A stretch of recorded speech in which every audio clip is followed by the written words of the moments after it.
কি নকল? কিসের নকল? নকল বলতে কিছু হয় না দুনিয়াতে। দুনিয়াতে আপনি যা বানাবেন ওটা বর্তমান এমন একটা যুগ হয়ে গেছে। আমি যে কথা বলতেছি এই আমার কথাও কেউ না কেউ কয়ে রাখছে, কয়ে ফালাইছে, আমি তো শুনি নাই। এইটা যে সিনেমা হইছে এটা তো হিন্দিতে ডাব করো চালানো যেতে পারে ইন্ডিয়াতে, বা ইন্ডিয়ান অন্য কোনো তামিল তেলেগুতেও ডাব করে এটা চালানো যাইতে পারে।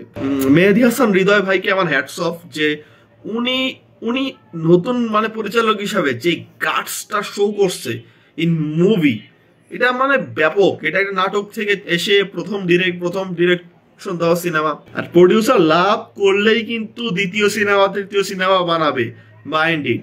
আপনার নিশ্চয় ব্যাপারটা কি কি কি কারণে এই এই ব্যাপারগুলো ঘটছিল লাস্ট ইয়ারে? হ্যাঁ, সুরঙ্গর সাথে যেটা ক্ল্যাশ হয়েছিল ওটার পিছনে একটা রিজন আছে। তো এগুলো তো রেন্টালে নিছে, কেউ 7 লাখ, কেউ 10 লাখ, কেউ 8 লাখ, কেউ 12 লাখ, কেউ 13 লাখ, শোনা গেছে 15 লাখও নাকি হয়েছে। তো প্রথম এটা কিন্তু 1 সপ্তাহের জন্য হয় রেন্টাল গুলা। ওই দ্বিতীয় সপ্তাহে নিতে গেলে তাকে আবার আরেকটা অ্যামাউন্ট দিয়ে নিতে হবে। স্বাভাবিকভাবে দ্বিতীয় সপ্তাহের রেন্টালটা কমে যায়। গ্রস কালেকশন যদি মানে 100 কোটিও হয়ে যায়, আপনার প্রডিউসার কিন্তু 50 কোটি টাকা পাবে না। হ্যালো, আসসালামু আলাইকুম গাইস, কেমন আছেন আপনার? আশা করি ভালো আছেন। আমি তো তাহসিন বিন আলম। কথা বলবো হচ্ছে বরবাদ সিনেমা নিয়ে। আমরা অনেকেই কিন্তু জেনে গেছি যে বরবাদ সিনেমার বাজেট কিন্তু 15 থেকে 20 কোটি টাকা।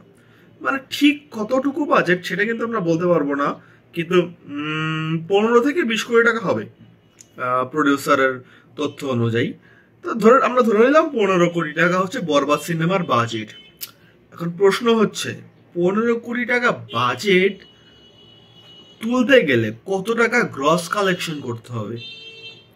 এখন আমরা সবাই কিন্তু জানি যে মাল্টিপ্লেক্স, সিনেপ্লেক্স, মাল্টিপ্লেক্স যেগুলো আছে সেগুলো হচ্ছে যে আপনি যদি ধরেন 100 টাকার টিকিটে, মানে 100 টাকার মধ্যে হাইস্ট গেলে মানে প্রথম সপ্তাহে হচ্ছে গিয়ে 100 টাকায় হয়তো 30 টাকা পায় প্রডিউসার, পরের সপ্তাহে হয়তো 25 টাকা পায় প্রডিউসার 100 টাকায়, বুঝেন?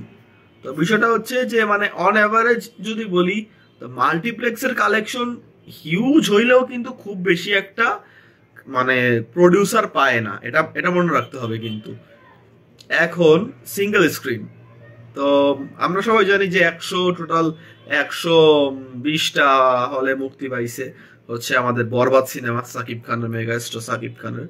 তো এই 120টা যে হল আছে এর মধ্যে আমি ধরে নিলাম যে 20টা হচ্ছে সিনেপ্লেক্সের হল ধরে নিলাম, বাকি 100টা বা 110টাই হচ্ছে গিয়ে সিঙ্গেল স্ক্রিন।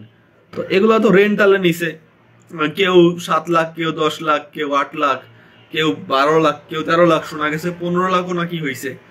তো প্রথম এটা কিন্তু 1 সপ্তাহের জন্য হয় রেন্টাল গুলা। ওই দ্বিতীয় সপ্তাহে নিতে গেলে তাকে আবার আরেকটা অ্যামাউন্ট দিয়ে নিতে হবে। স্বাভাবিকভাবে দ্বিতীয় সপ্তাহের রেন্টালটা কমে যায়, প্রথম সপ্তাহের রেন্টালের মতো তার হবে না। তো এরকম ভাবে হিসাব করতে গেলে মানে গ্রস কালেকশন যদি মানে 100 কোটিও হয়ে যায়, আপনার প্রডিউসার কিন্তু 50 কোটি টাকা পাবে না।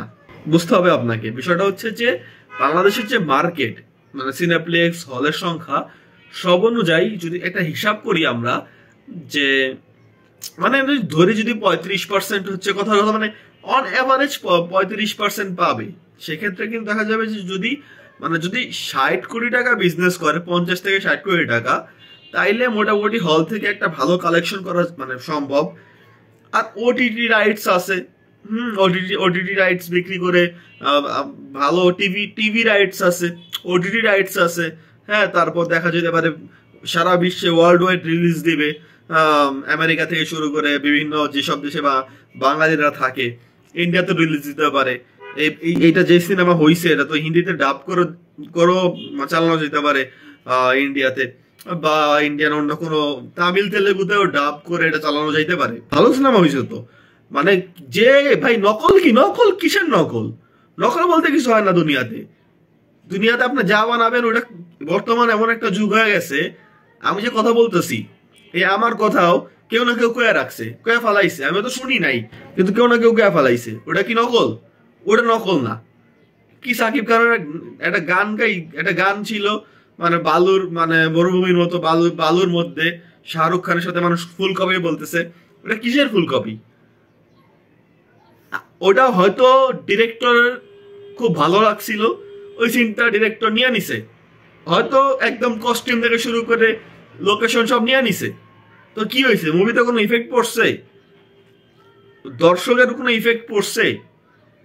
আরে ভাই কি কম, মানে আরে মানে বলিউড তো প্রচুর পরিমাণ ঝাইপা দিছে এরকম একটা টাইমে, টলিউড বলিউড তো সাউথ থেকে প্রচুর ঝাপছে, একদম সিন টু সিন না, মানে each and every single thing ঝাপছে, যাবে নাই ঝাপছে। তো অ্যানিমেল বলতে পারে, অ্যানিমেল ভাইব ভালো কথা, সমস্যা কি? সমস্যা আছে কোন অ্যানিমেলে? কোন সমস্যা আছে অ্যানিমেলে? কোনো সমস্যা নাই তো অ্যানিমেল। অ্যানিমেল তো আর ফুল কপি করে নাই, একটা দেশীয় র গল্প, মারাত্মক গল্প, এটা একটা রোমান্টিক অ্যাকশন ভায়োলেন্স সিনেমা, এটা বুঝতে হবে কিন্তু। আর পাশাপাশি কিন্তু এটা মানে ভালো হিউমার আছে। এবং মেহেদী হাসান হৃদয় ভাইকে আমার হ্যাটস অফ, যে উনি উনি নতুন মানে পরিচালক হিসাবে যে গাটসটা শো করছে ইন মুভি, এটা মানে ব্যাপক। এটা একটা নাটক থেকে এসে প্রথম ডিরেকশন দেওয়া সিনেমা। তো সবকিছু মিলিয়ে যদি বলতে যাই, মানে মোটামুটি থেকে যদি ধরা হয় আমার হিসাবে, যদি 50 কোটি থেকে 60 কোটি টাকা বিজনেস করতে পারে, তাহলে প্রডিউসার ভালো একটা প্রফিট নিয়ে নিতে পারবে। ওটিটি রাইটস, টিভি রাইটস মিলায় প্রডিউসারের লস হবে না, সে লাভ করতে পারবে। আর প্রডিউসার লাভ করলেই কিন্তু দ্বিতীয় সিনেমা তৃতীয় সিনেমা বানাবে, মাইন্ড ইট। সো একবারের জায়গায় মন চাইলে 10 বার দেখেন সাকিবিয়ানরা, যা ইচ্ছা করেন, কিন্তু আপনারা সিনেমাটা দেখেন। এরকম আজকে কিন্তু তুফান সিনেমাটা হয়েছিল কেন জানেন? কারণ প্রিয়তমা হিট হয়েছিল, প্রিয়তমার হিট হয়েছিল বলে রাজকুমার হয়েছে, তারপরে তুফান হয়েছে। তুফান এরকম ইন্ডাস্ট্রি হিট হওয়ার কারণেই কিন্তু প্রযোজক বরবাদের মতো বাজেট করতে চাইছে, মানে বরবাদ যে বাজেটটা দিছে, বরবাদ যদি লাভ করে প্রডিউসার, তাইলে কিন্তু অন্য প্রডিউসারও রায়হান রাফি তাণ্ডব নিয়েও কিন্তু একটা ঝামেলা করে যাব।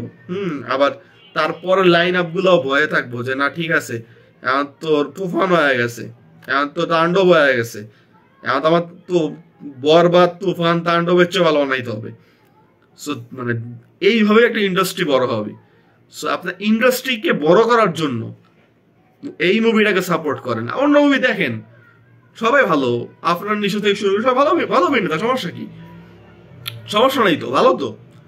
আপনার নিশোকে নিয়ে একটা কন্টেন্ট বানাবো আমি, যেখানে আমি বলবো আপনার নিশো ব্যাপারটা কি, কি কি কারণে এই এই ব্যাপারগুলো ঘটছিল লাস্ট ইয়ারে, হ্যাঁ, সুরঙ্গর সাথে যেটা ক্ল্যাশ হয়েছিল, ওটার পিছনে একটা রিজন আছে, রিজনটা অনেকেই জানে না বা বলে না। তো যাই হোক, আজকের ভিডিওটা এই পর্যন্তই। আশা করা যায়, আমি তো বলতেছি 50-60 কোটি টাকা উঠলে প্রডিউসারের প্রফিট হয়ে যাবে মোটামুটি ভালো, কিন্তু আশা করা যায় এই সিনেমা 100 কোটিও ছুঁয়ে ফেলতে পারে, হু নোস। তো ভালো থাকবেন, খুব ভালো থাকবেন, আর চ্যানেলটা সাবস্ক্রাইব করে দিতেই পারেন, পেজটাতে লাইক করে দিতেই পারেন, as your wish, love you, by.